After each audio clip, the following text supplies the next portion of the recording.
Salam damai sejahtera untuk kita semuanya. Om Swastiastu, Namo Buddhaya, salam kebajikan, Rahayu. Kita berikan salam nasional kita, Merdeka! Baik, terima kasih rekan-rekan pers atas kehadirannya di kantor DPP PDI Perjuangan. Kantor ini menjadi saksi bagaimana bulan Mei adalah bulan perjuangan.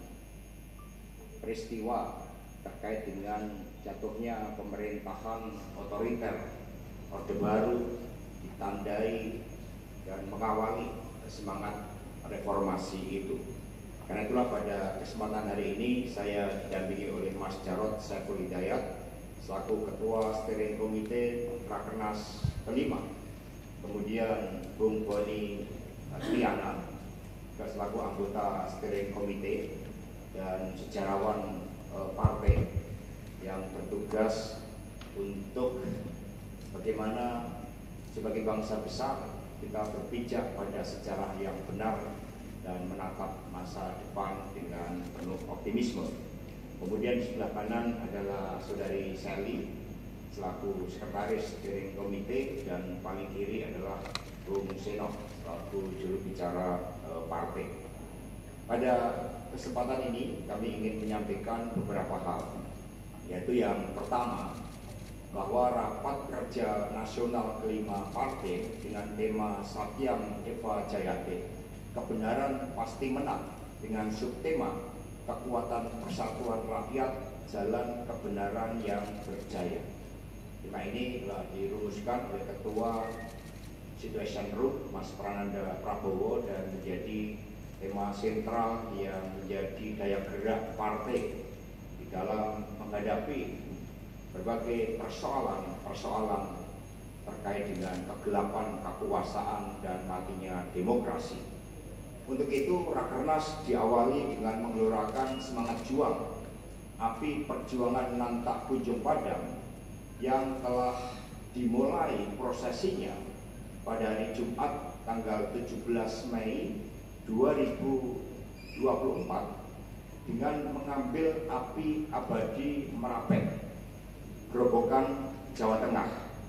Api perjuangan ini kemudian bergerak menempuh 20 kabupaten kota, menempuh jarak 526 km dan menggelorakan semangat juang seluruh simpatisan, anggota, dan kader PDI Perjuangan.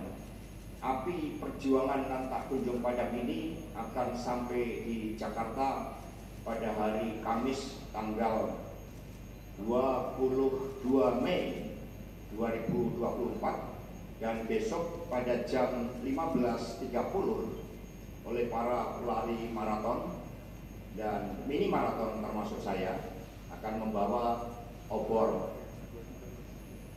kebenaran tersebut, obor perjuangan tersebut untuk dibawa ke tempat rapat kerja nasional di Beach International Stadium Ancol bersama dengan seluruh komponen anak-anak muda dari PDI Perjuangan.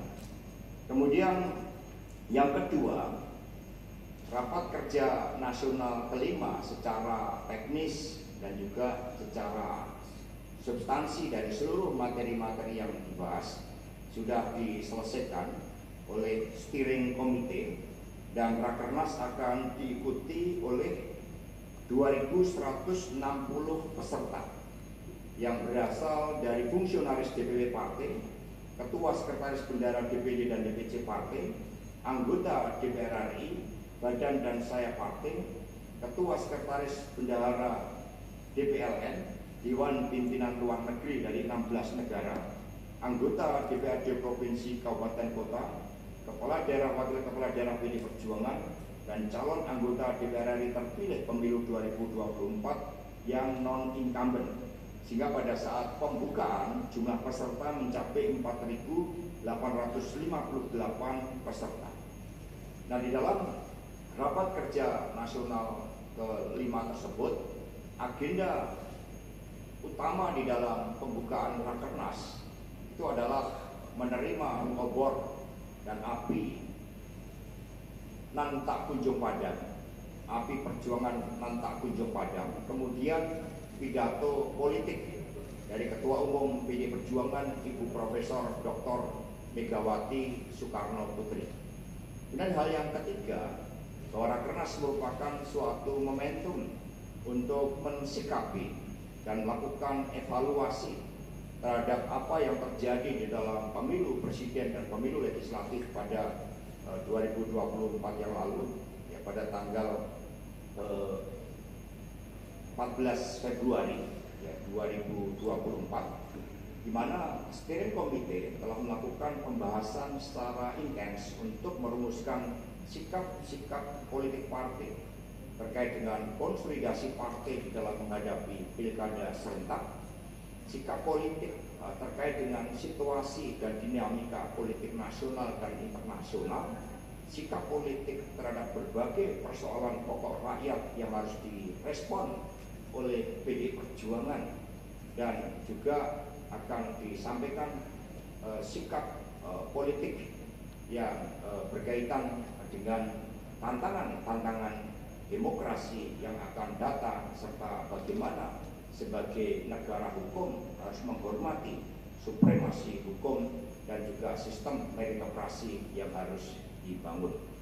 Di luar itu, rapat kerja nasional juga akan membahas berbagai hal-hal yang sifatnya strategis terkait dengan bagaimana strategi pemenangan pemilu kada serentak pada bulan November 2024 yang akan datang.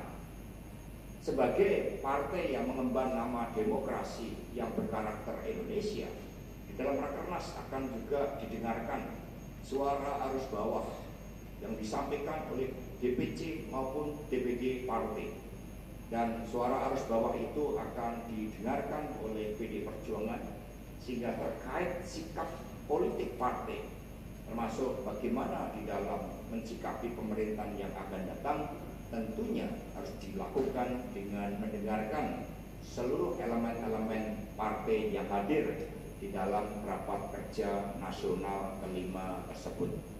Nah, teman-teman pers sekalian, di luar itu partai juga mengadakan konsolidasi terhadap seluruh anggota legislatif partai di tingkat provinsi dan kabupaten kota, sehingga pada hari Kamis tanggal 22 Oktober juga akan dilakukan, Kamis tanggal 23 Mei juga akan dilakukan suatu BIMTEK, ya, BIMTEK, bimbingan teknis kepada seluruh anggota DPRD provinsi dan kabupaten kota. Ini sekaligus sebagai prakondisi terkait dengan pelaksanaan rapat kerja nasional kelima, mengingat ya, seluruh komponen dari legislatif partai saat ini juga harus berjuang bagaimana menjadikan fungsi legislasi, anggaran, dan pengawasan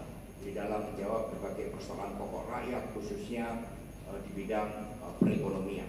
Demikian dari kami. Mungkin ada tambahan dari Mas Jarod. Ini ya diadakan dalam suatu momentum di mana semangat reformasi bergelora menghadapi berbagai bentuk sisi-sisi gelap kekuasaan, dan itu terekam kuat di dalam memori publik, terekam kuat dari apa yang disuarakan oleh para tokoh-tokoh civil society, para guru besar, para ahli hukum, dan para seniman, bahkan budayawan, yang juga menyimpulkan bahwa pemilu 2024 merupakan pemilu yang paling brutal dalam sejarah demokrasi Indonesia, yang diwarnai dengan berbagai bentuk kecurangan yang diawali dengan suatu konstruksi rekayasa hukum di MK. Dan pemilu ini dalam sengketa Pilpres baru pertama kali ada dissenting opinion dari 3 hakim MK. Dengan spirit itu tentu yang diundang adalah mereka yang memiliki spirit di dalam menegakkan demokrasi hukum, menegakkan negara hukum, menegakkan demokrasi yang berkedaulatan rakyat. Sehingga PD Perjuangan ini pijakannya pada sejarah sangat kuat, karena Ibu Mega dan PDI Perjuangan adalah partai yang tidak hanya menjadi victim atas pemerintahan yang sangat otoriter saat itu, tetapi juga memiliki legacy di dalam memperjuangkan demokrasi yang berkedaulatan rakyat. Itulah yang akan diundang oleh PDI Perjuangan di dalam rapat kerja nasional yang kelima. Kemudian yang kedua, sikap politik terhadap pemerintahan yang akan datang. Di dalam pembahasan rapat-rapat pendahuluan, termasuk melibatkan DPC dan DPD partai dalam rangka Rakernas kelima, DPP memberikan kesempatan bagi DPC dan DPD untuk menangkap suara arus bawah, suara anak ranting PAC dan DPC partai. Merekalah yang nanti di dalam rapat kerja nasional ini memiliki kedaulatan penuh untuk menyampaikan aspirasi. Sehingga sikap-sikap politik tentu saja juga akan melihat bagaimana problematika yang dihadapi oleh rakyat, bangsa, dan negara. Rakernas belum dijalankan, sehingga sikap politiknya tentu saja sebagai proses demokrasi harus menunggu pada saat Rakernas itu berjalan. Kemudian yang ketiga, terkait dengan pilkada serentak. Saat ini skala prioritas dari DPP PDI Perjuangan adalah memberikan kesempatan bagi seluruh kepala-kepala daerah yang incumbent, itu jumlahnya sangat banyak. Sebagai contoh dari Sumatera Utara, Toba, Batubara, Dairi, Nias, Serdang, Bedagai, dari Rio, Bengkalis, Rokan Hulu, Pelalawan, Kepulauan Rio, Natuna, Provinsi Jambi, Kota Sungai Penuh, Provinsi Bengkulu dari Bengkulu Utara, Sumatera Selatan, Pali, Musi, Rawas Utara, Empat Lawang, Kota Prabu Mulih, dan seterusnya. Ada lebih dari 137 daerah yang saat ini menjadi skala prioritas bagi PDI Perjuangan untuk dikeluarkan rekomendasi terlebih dahulu, karena mereka berasal dari internal partai dan mampu membangun suatu progres, suatu kemajuan di dalam konsolidasi partai. Tahap selanjutnya setelah Rakernas, daerah-daerah yang memiliki political heavy seperti Jakarta, Jawa Tengah, Sumatera Utara, Sulawesi Utara karena posisi geografisnya, kemudian beberapa wilayah seperti Jawa Timur, dan beberapa daerah-daerah strategis lainnya akan dibahas. Rapat kerja nasional yang kelima tentu saja juga menampung seluruh masukan-masukan terkait dengan calon-calon yang nantinya oleh peserta Rakernas kelima akan dibawa dan dibahas di dalam komisi yang membahas tentang pilkada serentak tersebut. Strategi kerjasama dengan partai politik lain juga akan dibahas sebagai upaya untuk mengedepankan spirit gotong royong partai. Terima kasih. Silakan. Terima kasih, Bung Toirsiakan. Jadi Rakernas yang kelima ini kan sebagai pelembagaan partai, Rakernas 5 itu selalu dijalankan setelah pelaksanaan pemilu. Tentu saja ini melakukan evaluasi terhadap pelaksanaan pemilu, evaluasi internal partai, evaluasi posisi politik partai yang berada di dalam pemerintahan, dan kemudian tugas-tugas ideologis partai serta mempersiapkan agenda partai selanjutnya, termasuk konsolidasi dalam rangka pelaksanaan kongres yang akan dilaksanakan pada tahun 2025 yang akan datang. Ya, apakah ada kejutan? Ya, PDI ini sebagai partai yang terlembaga, sehingga segala sesuatunya terencana dengan baik, dan akar kekuatan PDI Perjuangan yang didukung oleh kekuatan wong cilik inilah yang justru akan terus-menerus digelurakan. Kemudian terkait dengan pilkada Jateng, kami partai yang sistemik mengadakan kaderisasi sekolah partai. kami tidak kekurangan stok pemimpin karena mereka telah dipersiapkan secara berjenjang. Begitu banyak calon gubernur dan wakil gubernur yang berasal baik itu dari tingkat pusat maupun juga dari kepala daerah dan kader-kader partai lainnya.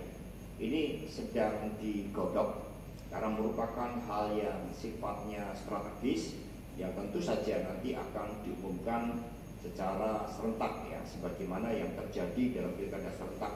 Ada pengumuman tahap pertama, tahap kedua, tahap ketiga, dan seterusnya. Kemudian terkait dengan pilihan politik, ya setiap warga negara oleh konstitusi memiliki hak untuk berserikat dan berkumpul, termasuk mau bergabung ke partai politik mana. Ada yang bergabung karena idealisme, ada yang bergabung karena kepentingan praktis kekuasaan. PD Perjuangan menghormati pilihan-pilihan untuk bergabung di dalam partai politik tersebut. Yang lain?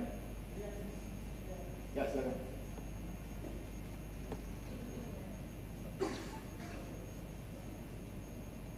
Khusus atas tidak adanya Pak Jokowi,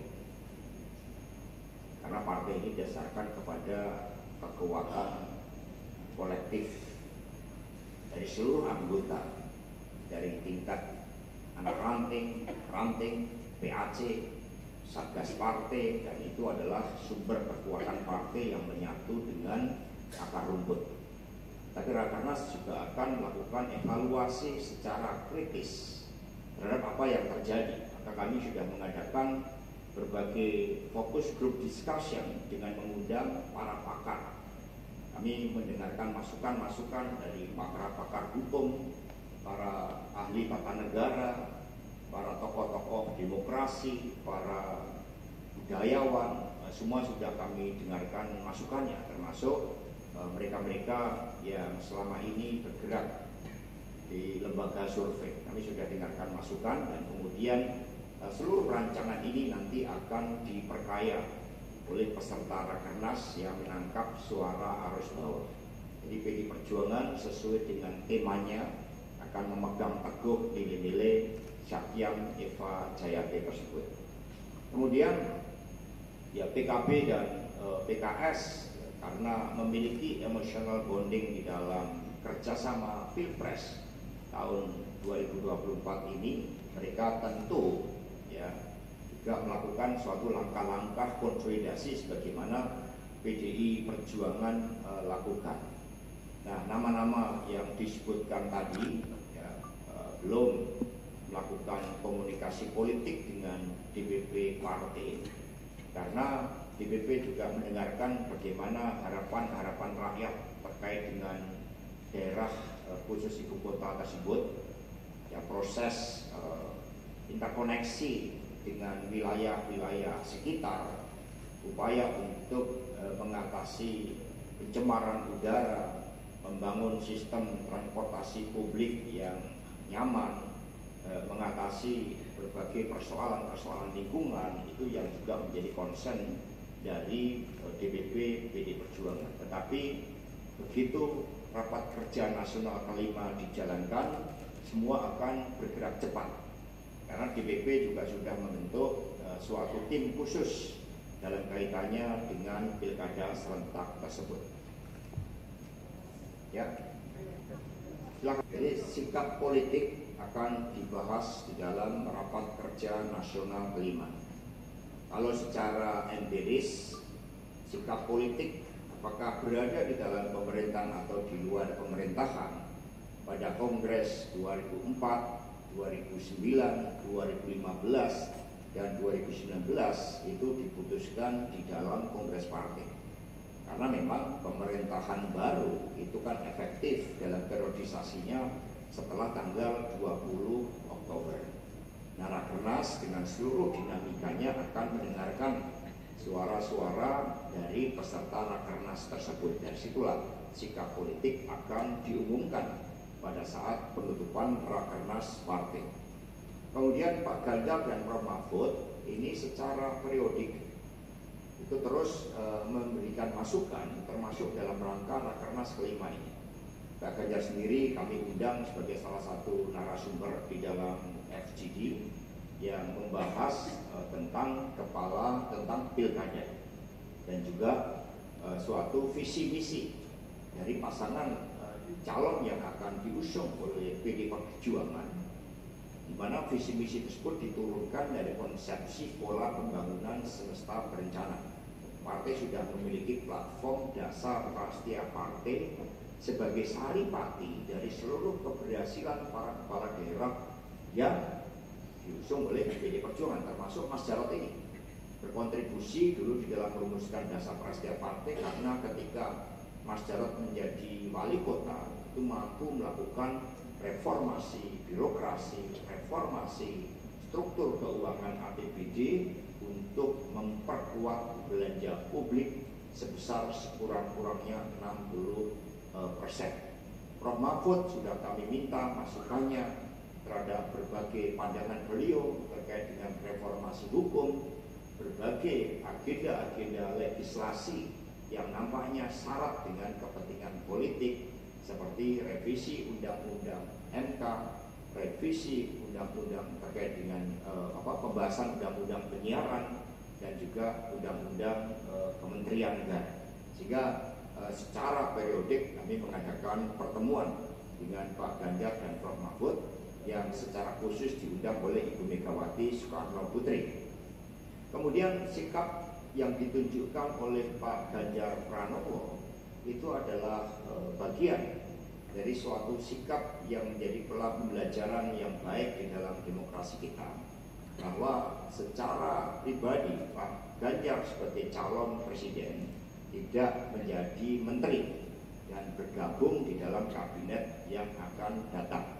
Sikap politik partai terkait dengan hal tersebut akan menerima masukan di dalam rapat kerja nasional, tetapi keputusan politik itu bisa dilakukan pada saat rapat kerja nasional, bisa juga dilakukan pada saat kongres yang akan datang. Kalau belajar dari kongres-kongres sebelumnya, karena ini merupakan hal yang sangat strategis, itu rata-rata ditetapkan di dalam kongres. Tetapi rakernas yang mengemban nilai-nilai demokrasi tentu saja akan melihat sense of urgency dan sense of priority terkait dengan sikap politik partai. Kemudian pertemuan antara Pak Jokowi sebagai presiden dan Mbak Puan selaku ketua DPR RI dilaksanakan dalam fungsi legal formal dan tugas-tugas kenegaraan, di mana Indonesia menjadi tuan rumah dari suatu konferensi yang sangat penting, World Water Forum, di mana sikap PD Perjuangan selama ini itu adalah menyelamatkan kehidupan, termasuk menjaga sumber-sumber mata air, menjaga lingkungan hidup. Itu suatu konferensi internasional yang senafas dengan ideologi partai dan juga selama ini menjadi concern dari PD Perjuangan, sehingga kami banyak yang dicatat sebagai partai yang melakukan perawatan sungai, membersihkan sungai, menyelamatkan sumber-sumber mata air, melakukan penghijauan, dan itu menjadi bagian dari kultur yang dibangun partai. Terima kasih. Nah, dibahas, tetapi artinya ketika nama Pak Ahok terus-menerus ada yang menyuarakan, itu artinya kepemimpinannya diakui, ya, termasuk Pak Jarod Saiful Hidayat ini. Sehingga itu menunjukkan bagaimana seorang pemimpin itu diakui karena keputusannya apakah berpihak di dalam memajukan daerahnya, memajukan Indonesia Raya. Ini yang sangat penting. Nah, teman-teman semuanya, rakernas nanti tentu saja sikap politik tersebut untuk menjawab apakah Indonesia akan lebih baik sekiranya PD Perjuangan berada di dalam atau di luar pemerintahan. Itu menjadi tolak ukur yang terpenting, karena kami ruang gerak kehidupan politiknya adalah berdedikasi pada rakyat, bangsa, dan negara. Dan kemudian yang kedua, apakah PD Perjuangan dengan tugas-tugas ideologis yang begitu kuat itu juga akan lebih baik apabila kami berada di dalam atau di luar pemerintahan. Tentu saja ini merupakan suatu keputusan strategis yang harus dijawab dengan cermat karena menentukan arah masa depan bangsa dan negara Indonesia. Demikian dari kami, kurang lebihnya mohon maaf. Terima kasih dan merdeka!